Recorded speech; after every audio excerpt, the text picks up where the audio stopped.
It's the Growing for Market podcast. Even when I teach workshop and I speak to farmers, I hear I just want to feed the community and grow food and sell it low cost or give it away. And I think that is phenomenal. That is magnanimous. That's altruistic. That is noble. But you are going to starve. You are going to starve. How are you going to pay for health coverage? What about your retirement savings? For me, I have adult children. I like to give to my children. I have a kid in college. It's a must that he graduate tuition free. I have grandkids. I like to go on vacations. I like a thread count. I like a massage.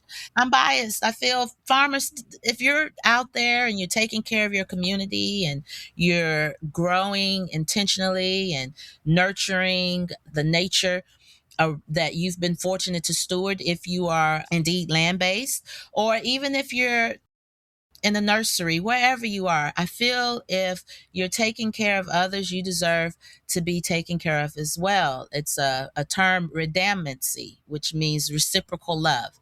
That is the attitude that I feel we need to exist in agriculture. Hello, and welcome to the Growing for Market podcast, where we talk about growing, marketing, and the business of growing flowers and vegetables for local markets. I'm Andrew Mefford, your host and the editor of Growing for Market magazine, proudly celebrating 35 years in 2026 as the magazine by and for vegetable and flower market farmers. If you're enjoying the podcast, just wait till you see the magazine. Go to growingformarket.com for more. Also, if you could give us a follow and a rating, it really helps other like-minded people find the podcast. And now, let's take a minute to hear from our sponsors. It's with their generous support that we can bring you the podcast for free. Hey, it's Lindsay from Grown By. There are a lot of farm sales platforms out there, but there's only one that's cooperatively owned by farmers. And that's Grown By, your all-in-one solution to simplify farm sales. I'm proud and excited to share 2 new features now available on top of the tools you already know and love. Number 1, our customizable CSA box builder. It allows your customers to simply say what they'd like in their share, and Grown By matches their preferences with your weekly harvest. Number 2, our new wholesale-only marketplace. Developed with the Culinary Institute of America, it makes your life easier with a dedicated shop for your wholesale customers. No more texting those chefs. Combining retail and wholesale inventories and records. And, drumroll, automatic payments on due dates. No more chasing down late payments. These new features sit alongside our popular online sales and traditional subscription CSA tools, making it easier than ever to manage your farm's business. As you start to get ready for next season, we'd love to hear from you and see if our cooperative can be a partner in growing your farm. Visit us at grownby.com. That's GROWNBY.com. If you grow for market, you know performance is everything. That's why so many farmers are turning to Burpee's Farmers Market. Dedicated to professional growers, Burpee is now offering non-GMO seeds in larger quantities, bred and selected for standout flavor, strong yields, and the kind of visual appeal your customers crave. All farmers market varieties are trialed at Burpee's Research Farm in Doylestown, Pennsylvania, where expert horticulturalists test for germination rate, vigor, disease resistance, high yield, and consistency, things that make a difference in the field and to your bottom line. The seed assortment includes USDA certified organic varieties, Burpee bred classics, heirlooms, and exciting new introductions. Burpee's been doing this for 150 years, and they're still creating new varieties with growers like you in mind. You can check out the full lineup at burpee.com/farmersmarket. That's burpee.com/farmersmarket. Today, we have the pleasure of welcoming Clarenda farmer C. Stanley to the Growing for Market podcast. C is the owner of Green Heffa Farms in Chatham County, North Carolina, which is just west of Raleigh and Durham. She's also the author of the brand new book, The Black Girl's Guide to Building a Boutique Farm, which is now available wherever good books are sold. So, without further ado, welcome to the Growing for Market podcast, Farmer C. Thank you so much. I'm so happy to be here. Yeah. Really appreciate you taking time. It's June right now. I'm sure it's a busy time on the farm. So I appreciate you taking the time to talk with us. Also, got to say, I really enjoyed your book. I think there's a lot there for a lot of people in our audience. So I'm excited to talk about it, but I'm sure they'd probably love to hear about your farm. First, can you tell us a bit about your farm, like how long it's been around, what you grow, and that kind of stuff? Absolutely. So, Green Heffa Farms is the name of my herbal wellness and tea farm. And I purchased the land in 2018, began cultivating in 2019, and started out with two crops, and that was medicinal flower hemp and holy basil. And since then, we are now at almost 4 dozen different species. Some species we grow various varieties. We still love our holy basil or tulsi. We grow 4 different varieties of that particular plant. And we specialize in groups of plants that support the nervous system. So your nervines or nervines, depending on how you pronounce it, and then also plants that help us adapt to stress and changing environments, etc. And those are called adaptogens. And we grow other types of plants as well.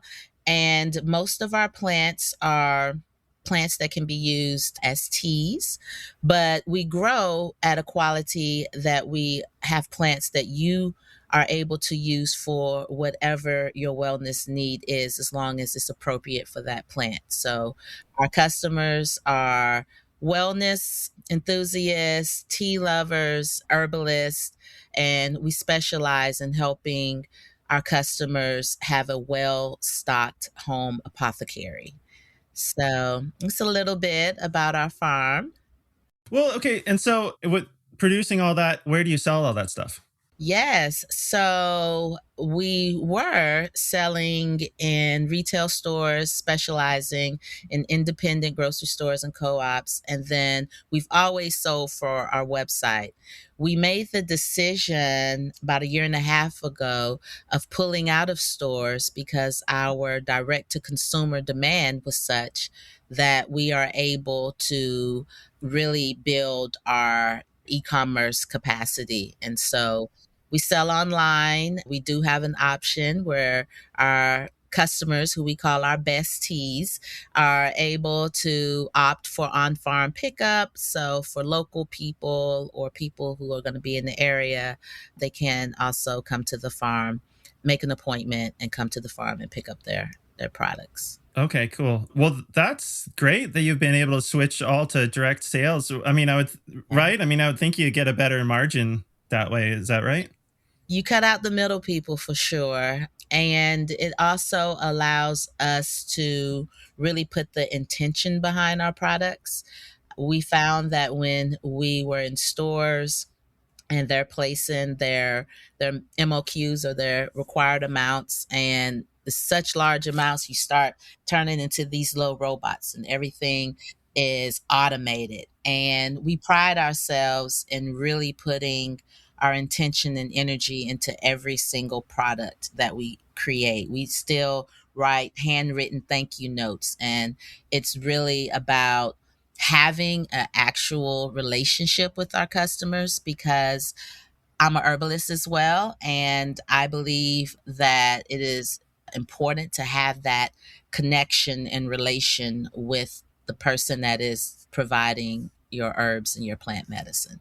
And so, and we're going to go into the definition of boutique, but that all ties into how we have built our boutique operation. Yes. Well, your website is beautiful. Actually, would you say what it is so people can check it out? But the website is beautiful. Like the mixes are all very nicely branded and everything, which I feel like that's something that we, like that's a lot of what the book is about. You say in the book, it's not so much a growing book. Feel like it's more like branding and marketing, and like a lot of it is how to present yourself and stuff like that, which you've obviously done a really good job at. What is your website so people can check it out? Absolutely. So for the farm's website, you can go to I'm old school, Generation X. I got to give you the 3 W's. Green, as in the color green, Heffa, Heffa, farms.com. And then if you want to learn more about my personal brand, you can also visit farmercee, that's CEE.com. Okay, cool. Yeah, yeah. Okay, so yeah, lots of tea blends in on there. And because you have the tea blends and you also have some like single ingredient, you sell single ingredient herbs on there too, right? It's like just Yes. to give people a good idea. Like, am I missing anything? So we have two lines of our teas that we've developed. We have our apothecary herbs, and then we're also branching into tinctures. So we Oh, have cool. two tinctures right now that are available, a passion flower tincture. Well, we're sold out right now, but another batch will be available soon, and meadowsweet. And we will be launching some other things this fall. Oh, cool. So stay tuned, folks. Stay tuned for sure. Okay. Well, hey, first of all, can you tell us what you mean by a boutique farm? Because I feel like that's a term that might mean different things to different people. So when you say a boutique farm, what do you mean by that? Yes. So when you think of boutique, we think quality over quantity. So this is a small scale, highly intentional farming model that is going to focus on niche crops, perhaps specialty crops, or producing value added products for a specific market. So, boutique farming means you're building a distinctive brand and customer service. So, yeah. Okay. Well, and can you tell us a bit about how that brand functions as an extension of your farm? Because a lot of this book is about branding, as far as the brand both accurately representing the farm and also as a way to help let your customers know they're in the right place. So in the intro, you talk about quote, branding as an act of storytelling, as a form of resistance, as a tool for reclaiming space in a system that wasn't built for us. So how does that branding work for you at Green Heffa Farms? Sure. So for me, the brand has never been separate from the farm. Green Heffa Farms is an extension of who we are as a company, what we believe, and how we move through the world. One thing that was a non negotiable for me as a Black woman farm owner and landowner in the South was that every herb that we grow, every product that we create, and every story that we share has to reflect the values of wellness, sustainability, equity, and joy. And so when I talk about branding as storytelling, I mean that our brand allows us to tell a fuller story about farming than the one most people have been shown. Yes, I am a farmer, I am an herbalist, but I am also the owner of a trademark consumer packaged goods wellness brand. And that can be a mouthful for some people, especially those who, when you say farmer, they immediately put you in this unconscious box that they may have of who they think a farmer is. And historically, Black women, Black farmers, women farmers, and small scale growers have often been overlooked or erased from the dominant agricultural narrative. I actually did a TEDx talk that really discussed how if you're having a serious conversation about entrepreneurship, you are going to have farmers in the room. If you're not serious, you can tell. I can look and see if people are serious when they're talking about business if they include the agricultural component, because most businesses have an agricultural component. And through our branding, we're able to make ourselves visible. I'm small scale. I'm on a 15-acre operation. You know, my plants have playlists, music playlists. So it's definitely, we are the only volume around here that we're focused about, right? Or the volume that gets a lot of priority is the volume of their music. And so it was important to have a brand that's visible and to claim space in an industry where farmers like me have not always been centered. And branding is also a form of resistance because it challenges assumptions about what a farm should look like, what a wellness brand should look like, what a tea company should look like, who can be a farmer, and how agricultural success is defined. We intentionally present farming as innovative, entrepreneurial, culturally relevant, and deeply connected to community. And that's a power counter narrative. Yeah. Well, I think that makes a lot of sense because, I feel like for smaller farmers, the game is about sort of like decommodifying your product, whatever that is, right? Because if people see what smaller farmers are making as a commodity, we're not going to win. There's always going to be somebody bigger, cheaper, who, if people are just shopping on price alone, that they're going to go with. And so I think that makes a lot of sense probably for a lot of people in our audience, like as to use branding like you're talking about as a way of decommodifying what you're doing. Yes. Okay. And does that cover it? Because like one of the other things you say in the book, you say boutique farming is especially ideal for Black women farmers. And of course, it's in the title of your book. So I wanted to, make sure and ask, did we cover that in your answer? Or is there anything that you wanted to talk about specifically? Okay. Yeah. I could dig a little deeper in that because I've had people who have actually, a lot of times I've been asked, well, this book says Black Girl's Guide to Boutique Farming. Does that mean it's only for Black girls? Is it limited to Black girls? If I'm not a Black girl, is it okay for me to read it? And first, I would like to say it's a book. It's a book. Who's going to stop you from reading a book? The Black Girl's Guide was written because I wanted to bring my unique and the experience of other Black women farmers' unique lived experience of being able to create an agricultural based business. It's different. It is different. Yeah. Mm-hmm. Does it encompass experiences of others? Of course. I'm an American woman, so I am going to have experiences that are going to be similar and resonate with other women, other American women, other farmers, other small scale farmers. However, being a Black woman farmer in an industry where there's so few of us that we don't even have a percentage point when the USDA does its census, its agricultural census, and less than 2% of all private land, farmland, is operated by farmers that identify as Black. So for Black women to be intentional about creating farms, we're perfect for it because we're very entrepreneurial. Many times we are able to bring with us a level of creativity and innovation that's been required for our survival.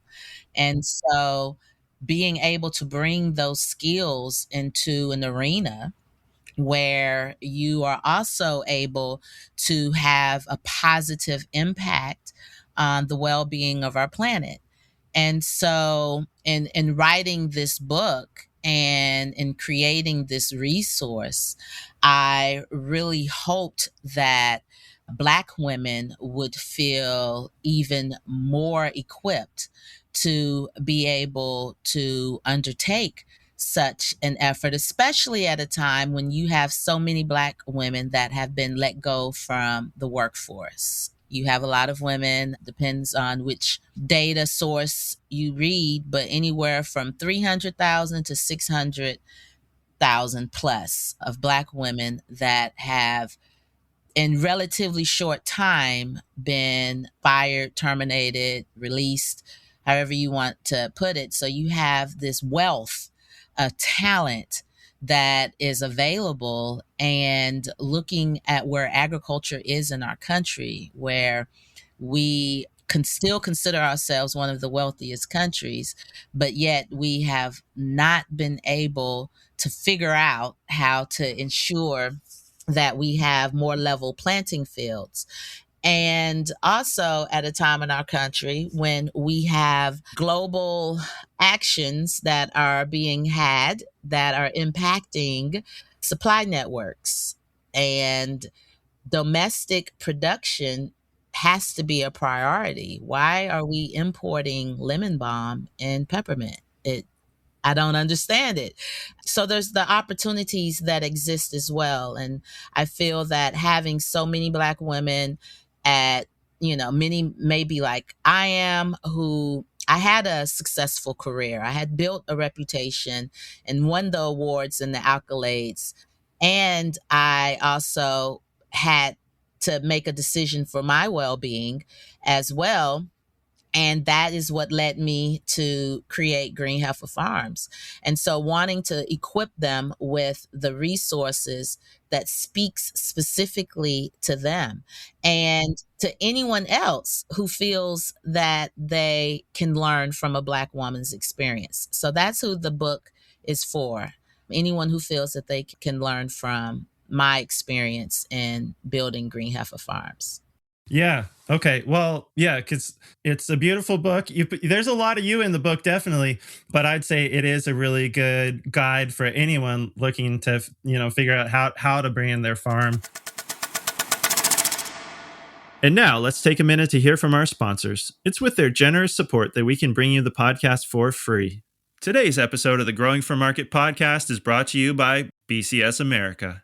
On our farm, we've had our BCS two-wheel tractor for over a decade, and with no belts to slip, its all-gear-driven construction is still going strong. Though we originally got it for rototilling, we kept it even when we went mostly no-till because it can do so many other things around the farm. From snow blowing, to making raised beds with the rotary plow, to chipping wood, it can do just about anything you might need on a farm with the right attachment. Need to shred a cover crop? A BCS flail mower will make quick work of even the most vigorous cover crop and chop it up so it breaks down quickly. Want to stir in compost or amendments without inverting soil layers? A power harrow turns your BCS into a precise tilthing machine with depth control so you don't mix deeper than you want to. With so many attachments to choose from, it truly is the Swiss Army knife of farm implements. It's why, instead of saying two-wheel tractor, so many people just say BCS. Tractors and attachments are on sale through the end of the year. Visit bcsamerica.com to find sale pricing and your nearest dealer. This episode is sponsored by Nifty Hoops. Nifty Hoops designs and builds high tunnel systems for growers who want dependable results. What stands out is that Nifty Hoops tunnels are complete systems designed by experienced builders with the details worked out ahead of time. That means the core components are included from the start, like end walls, ventilation, doors, baseboards, and double-layer poly, rather than being added later. The tunnels are designed for real wind and snow loads, efficient assembly, and long service life.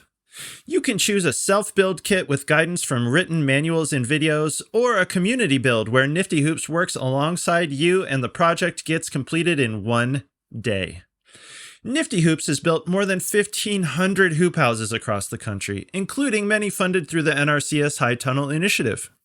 They're known nationwide for predictable outcomes and ongoing support. If you're planning a high tunnel project and want it done right, you can learn more at niftyhoops.com. And now, back to the show.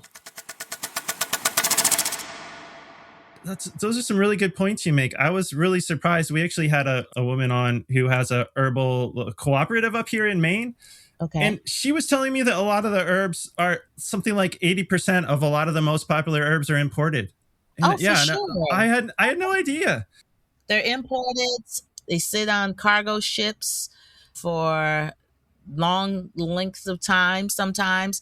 And some of them have oppression steeped into their leaves because these are herbs that are being grown and cultivated oftentimes in places where there is cheap labor, which is why they're imported in. And so if you're one of the reasons that you are utilizing the herbs is for wellness and for the botanical benefits, for me, I can't separate that from the energy in which this herb was, or this botanical was cultivated and grown. I want to know from soil to sip, or however I'm going to apply it in my life, that this was done with intention and with the wellness of all the hands that touched it. But yeah, a lot of them are imported. I have been working with various organizations and as a consultant on projects to try to positively impact our domestic supply network, because not only are a lot of them imported, but there's an opportunity to engage so many farmers, especially here in the Southeast, into that market. But many of the farmers aren't familiar with the opportunities that exist. I remember when I was first cultivating dandelion, I would have folks slow down and drive, and they look and they chuckle, and I even had a few of the farmers, lean out with their arm over the side talking about, you out there growing weeds. And it's like, yep. And these weeds are very profitable. Absolutely. So yeah, there's a lot of opportunities to engage small scale boutique farmers in the herbal production. Yeah, I mean the fact that so much of it is imported, it can be daunting. Or you can also look at that as market share with some good branding. People, you could go out there and get that business that is currently imported. And I didn't even think about the labor aspect. Actually, like the other guest that we had on, she was mentioning just like the herbs are like you kind of like you said, like oftentimes not handled well. They're like dried quickly. They sit in containers for a long time and all that kind of stuff. It's not like what people are getting from you, and so. Yeah, dyes added. If it loses its color, you could add, natural dye or natural flavors. So that way you can kind of stay in the natural space. And one thing I would like to just point out real quick, this book is very much part guide, part resource, part business book. And it's not specific to herb producers. I wanted to expand, and I know you had a chance to look at it, expand beyond that, because a lot of times also when you hear the term farmer or cultivator, you immediately think food or plants, herbs. And farmers are also producing fibers and plant dyes and other products that do start with an agricultural base. So we talk about in the book different models. And not only you may not be a production farm, you may be a wellness retreat, you may be some other land-based business. And so we discuss different models of businesses and the revenue streams that are attached. So I brought all of my 20 years of experience as a professional fundraiser that raised high net worth amounts and as a marketing expert, and I put it all, and even my experience being college professor and teacher, and I've had a few iterations career wise, and so bringing all of that and culminating that knowledge into this book. Yeah, yeah. Well, that's a good point. Yeah, I had a chance to read the book. It's a beautiful book, and I'm glad you pointed that out. Yes, not just for Black women, not just for herb growers. There's a lot that anybody trying to brand a small scale agricultural business, but really not even just small scale, just brand any agricultural business could learn from. Because, most people, I'm going to just go out on a limb and say most people in our audience got into what they're doing for a passion. And there's something that sets them apart, right? I don't know, is it they're certified organic, they only use vegan fertilizers, like most people in this business have a niche. And I feel like, your book can help them they probably know what that niche is. They might not know how to express that to the world. And I feel like your book can help people figure out how to tell the world, to brand it, what makes their operation special, right? Because probably, let's say people are growing vegetables. They're probably selling at a farmer's market with 4 or 5 other vegetable growers that have a similar product lineup, because we're all growing at the same time of year. And it's not so much about, it's not a zero sum game. It's not like I'm going to have the best branding so I get all the business and other people don't. It's how can I have good branding so that the people who want what I have can find me easily, right? I mean, so I think there's a lot there for anybody trying to help their business stand out in your book. Definitely. We do a lot of discussion on branding, but one conversation I don't shy away from is the money conversation. So there's conversation on profitability, there's conversation on leveraging funding opportunities, whether that's through grants or cost share agreements, but also revenue generation, because I want it to be purposeful, but I like a certain quality of life, and it was necessary for me to be profitable as well. Would I be growing plants if Green Heffa Farms was not a profitable enterprise? A few, yeah, but would it be my business? Probably not, because I don't think it would fuel the entrepreneurial satisfaction I get as well as a business owner. We are business owners, and so that is something that I definitely emphasize in the book. And even when I teach workshop and I speak to farmers, I hear I just want to feed the community and grow food and sell it low cost or give it away. And I think that is phenomenal. That is magnanimous. That's altruistic. That is noble. But you are going to starve. You are going to starve. How are you going to pay for health coverage? What about your retirement savings? For me, I have adult children. I like to give to my children. I have a kid in college. It's a must that he graduate tuition free. I have grandkids. Like, I like to go on vacations. I like a thread count. I like a massage. And I'm biased. I feel farmers, if you're out there and you're taking care of your community and you're growing intentionally and nurturing the nature that you've been fortunate to steward, if you are indeed land based, or even if you're, in the nursery, wherever you are, I feel if you're taking care of others, you deserve to be taken care of as well. It's a term, redundancy, which means reciprocal love. That is the attitude that I feel we need to exist in agriculture. I've seen the stories of the farmers that are toiling and struggle farming, and they're one harvest away from financial disaster. Or if this harvest isn't successful, then we're not going to be able to make all of our loan payments and we're going to lose everything. That's stressful. I have too many herbs in my system to be stressed like that. That's just, who wants to do that level of giving, and then you're depleted at the end? And so for me, it's about setting up a model that sustains instead of drains.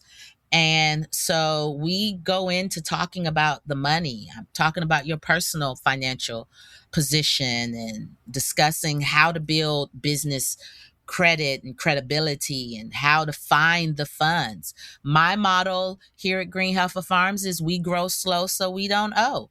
And that doesn't mean I won't take out a loan. We will take out a loan short term, but then I like to pay it off because I like not having to pay a lot of people to run my business outside of those who are providing the labor and the brain trust that we need to continue going. I don't want to have a huge equipment payment or tractor note or whatever. And so building, that's part of boutique. Boutique is building it where you still prioritize your well-being. I personally have only done one farmer's market. I didn't like it. Number one, there's tons of people there that I don't know. Stranger danger. I got trust issues. I'd rather be on my farm. So I prefer to work with customers in a different way. You have different people who have different personalities, different aptitudes for peopling. And so how can you create it? Not that it allows for a situation for you to be within this little comfort zone and you're never pushed. That's not the point. It should stretch you, but it should stretch you in a way that allows you to continue developing, evolving, and showing up as your best self. And that being reflected in how you do your business. Yeah, well, that's a really good point, because the farm will push you. You got to find the right outlets. And I'm so glad that you brought up the profitability aspect. It's right on the front of the book, because yeah, farmers can be funny about money. And I think part of it is because so many farmers are passionate about it. I almost feel like they feel like if they talk about the money too much, that'll make it sound like they're more concerned with the money than the passion. But at the end of the day, I want farmers to stay in business, and that involves being profitable. And so that's so important to talk about. Yeah. So yeah, you are a business owner. And so really helping them accept all of their titles. You are, if you're dealing with land, whether you're leasing or owning, you're a land steward. You are oftentimes a smaller operation. You're your chief marketing officer. You're your head executive, chief farming officer. You are the brand owner. You're so many things and titles. And it's really about not allowing others to box you in to a definition of farmer that's comfortable for them. And by doing that and having more farmer owned brands become more visible and vocal, that is what's going to add more to the validity of farmers and people who are in the agricultural space being part of the overall or included more intentionally in the entrepreneurial ecosystem that exists. Yeah, absolutely, which is so important because you can love it as much as you want to, but I think, or in fact, I think when early in our farm career, I thought like, I thought, oh, like that. If you do what you love, then you don't work a day in your life. But then there were so many years that we cut it so close to profitability. You're gonna burn out if you're always living, like you said, like one harvest away from financial ruin. It gets old, you're gonna burn out. So I'm glad that you hone in on that profitability aspect.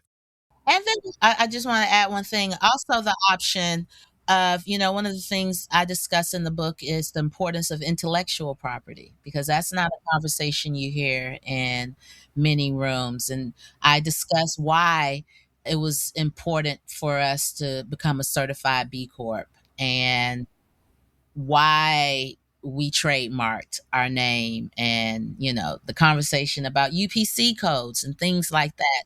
Because not only a lot of times we look at the actual farm itself as the asset, and it is an asset, but I look at it as a tool. The land is a tool, the equipment, all of these are things you have in your toolbox. However, the real asset is your brand. And I'm creating at Green Heffa Farms an option that one day, should no one want to take this over and they're like, hey, so far I've got one grandkid who's like got some potential, but I want my family to live their lives and their dreams. I'm not trying to write a narrative for them. And so within our family, we know that we're going to keep the land, but we're also creating an opportunity that should we choose to, we can sell our brand. Right. And that is an asset that happens in the business world all the time, but you don't hear these conversations really happening in the agricultural space. And so we definitely touch on that as well for those who may be interested in going that route. Yeah, right. And you do talk about a lot of that nitty gritty stuff as far as, trademarking and the UPC codes and the SKUs and all that kind of stuff in the book, which is so important because, you don't want people to do all this work building their brand and then have somebody co-opt it or even like completely rip it off. So there's a lot of really practical stuff in there as far as protecting the brand. I guess people won't need the UPCs and SKUs unless they're selling in other stores. But if people like packaged products, like a lot of the teas and things that you sell, could be a good opportunity. So I think that's useful for people to know. It's good information to know. Yeah. Yeah. If you haven't set that stuff up before, you don't know. So. Yeah. And there's a difference between you didn't do it because you didn't know, or you didn't do it because you chose not to do it. I like to make informed decisions. So when I began my farming journey, I was looking for resources for what I was trying to establish. I couldn't find resources like this book. I found tons on how to grow things. I found tons of books on the more scientific or technical aspects, but I didn't find even the business books in farming. They were more focused on traditional, like this is how you set up your CSA, this is how you set up your farm stand and things like that. And we do touch on that in the book. But I didn't find anything that really spoke to what I was trying to create. And I feel that a book like this, again, even if someone reads and they're like, well, I don't want to do that, I don't need that, or whatever, that's great. But now you are aware of the knowledge that these are options, or here are some other avenues, so that you can make an informed, very intentional, which is the heart of boutique, decision on how you're structuring your operation. And that's why I refer to boutique farms as customized joy factories. Yeah, you're lining out the options for people so they can choose their own adventure. Say like, well, maybe I'm not ready to start selling in the store with the UPC code, but at least I know how to do that if that becomes a good option Exactly. at some point. All right, well, let's talk a little bit about establishing the brand. Okay, so one of the many useful parts of the book is where you talk about establishing the branding that will set one's farm apart from others. And you talk about your 4 E's framework that represent your farm's values. And sometimes I think of value statements as like this thing, internal thing that help organizations stay on the same page. And your 4 E's are right there on your website. Can you tell us what your 4 E's are and how people can use their own vision and values to help define their niche for their customers? Absolutely. So I'm very much a graphics person, and I'm also someone that is at an age that I need things to be easily remembered. So the 4 E's stand for economic prosperity, education, equity, and environment. So starting with economic prosperity, I never lost sight of the fact that Green Heffa Farms, and now Green Heffa Farms and the pharmacy brands, need to be financially sustainable. You can't create impact if the business itself isn't viable. So that is why economic prosperity is important to our values. And environment reflects our commitment to steward this land responsibly, and recognizes that healthy ecosystems are the foundation of healthy communities. Education, we're educating our customers on the uses of herbs. It speaks to our belief that knowledge should be shared. It also includes helping farmers and educating farmers to help navigate the system and make agriculture more accessible. And then equity is about ensuring that opportunity, that visibility, and that resources are indiscriminately available to people, and to also, with that, ensure that those who, or do our part to help those who have historically been excluded from spaces to have access. And many organizations tend to keep their value statement internal, but I've always believed that values should be visible, so that customers can make an informed decision to purchase from you, to support you, to advocate, or be ambassadors for your business. In many ways, I feel that your values become a signal that attracts the people who are most aligned with your business. And I definitely can say that here at Green Heffa Farms, we make mistakes, we have delays, we get orders wrong, but you don't see people talking negatively about us, because they know us, they know that we care for them, they care for us. And so that's why I encourage agricultural based entrepreneurs and farmers to, I call it the 5 V's, and we discuss it in the book, but to start with your vision and let your vision inform your values. And then your vision and your values are going to impact your visuals and your voice. And collectively, those will contribute to your validity as a brand and as a business. Okay, so you're using the 4 E's and the 5 V's Yes. to really show your customers who you are, and then they may even go out and advocate for you. The best case scenario, they're like, hey, I found this is the new place I'm getting my tea from, they're so great. And they may even find you new customers on their own because they identify with your branding. Yes. Okay, so in the book once you got your branding down, you talk about a few different models for that you've seen boutique farms take, and particularly with different revenue streams that they can use. Can you tell us a little bit about the models and revenue streams that you describe in the book? Sure. So I wanted to provide options so that the reader can really be inspired by the various models that they can adopt, even if they initially thought that they had to do it this particular way, because that's the way it's always been done, or that's what the other farmers have done.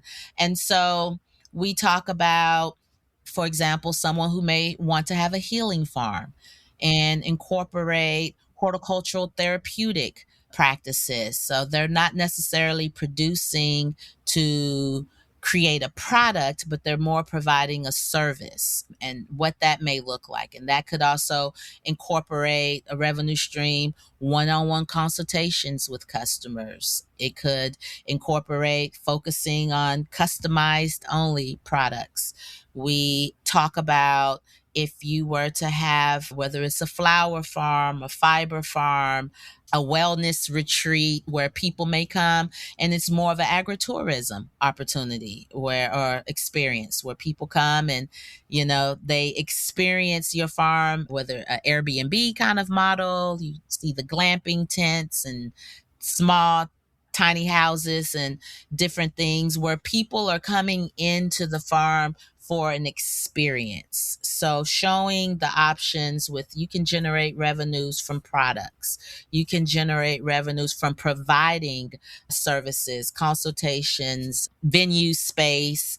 You may want to have a farm that's offered as a wedding venue, for example, or for corporate training retreats and those kind of things. But showing how you can have different pockets of revenue from, again, from the products, from the services, from use of your space or venue, and how that can expand into other opportunities, how you can take your personal farmer brand and create revenue streams as well. I get paid to write books now, to keynote speak, to conduct workshops, and to facilitate conversations. And all of those are revenue streams that allow my farm to remain financially sustainable. So it's not to put anything in a box for people, but hopefully the reader can look at these opportunities and it spurs some creativity for them for tapping into other areas where they're like, I didn't think, that sparked a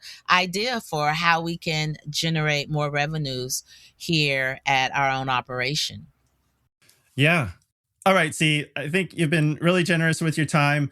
I appreciate it at such a busy time of the year, but I did want to ask, is there anything else I should have asked you or that you'd like to say before we let you go? I will touch on this. One of the things we talk about in the book is building your digital and online presence, and the importance of not getting caught up in vanity metrics. It's not about how big your audience or your online community is. It's about how engaged they are. So that is something for the people who are like, oh, I don't want to be online, or I don't want to do social media, how they're able to think about it in a way that, again, prioritizes their well-being. And then the only other thing, I guess, is I would love to connect with people. If anything I said resonated, or if you would like to stay connected to me, you can find me on most platforms at Farmer C, and that's CEE. Facebook added GHF because there was already a pharmacy. And then okay, I'm on YouTube. I have a YouTube channel under Pharmacy as well. And Green Heffa Farms, of course. The most meaningful connection is to join our email list, because that is a relationship that we are able to intentionally nurture in a way that we're not necessarily able to nurture relationships on other platforms. And then you become a bestie. Get it? Bestie? Yeah, yeah. And like pharmacy, Yeah, herbs. No. I didn't get that. I didn't get the pharmacy until I read the book, and then I was like, oh, of course. So yeah. All right, great. Well, I really enjoyed the book. You're awesome. I really enjoyed our conversation and you sharing with our audience. So we'll put the links to all that, including where they can buy the book, down in the show notes. So it's just easy for people to find. And yeah, just really appreciate the time and the book. I think a lot of people in our audience will find it useful. And so have a good season. I hope everything grows well for you this year. Thank you. And thank you for this conversation. This was really great. Yeah, you're most welcome. It was fun. Thank you for joining us for this episode of the Growing for Market podcast. If you've been enjoying the show, please consider giving us a follow and a rating or a review. It really helps others find the podcast. For more tips and tricks from farmer to farmer, check out our magazine at growingformarket.com. Whether you're a commercial grower or just want to grow like one, subscribe to Growing for Market magazine for the nitty-gritty of growing, marketing, and the business of market farming. We publish 10 issues per year with articles written by experienced farmers on topics ranging from tools and techniques to farm business operations and marketing. If you've been listening to the Growing for Market podcast and haven't yet checked out Growing for Market magazine, we've made a change so you can try the magazine for free. We've added a free month to the beginning of all first-time subscriptions. Try out the digital or paper magazine for a month, and if it's not for you, cancel within 28 days and you'll never even get billed. All subscriptions get you a year of the magazine, plus 150 downloadable back issues from the last 15 years and over 1,700 archived articles. With digital subscriptions starting at just $39 a year, head on over to growingformarket.com and subscribe today to benefit from over 3 decades of writing by farmers, for farmers, in Growing for Market magazine.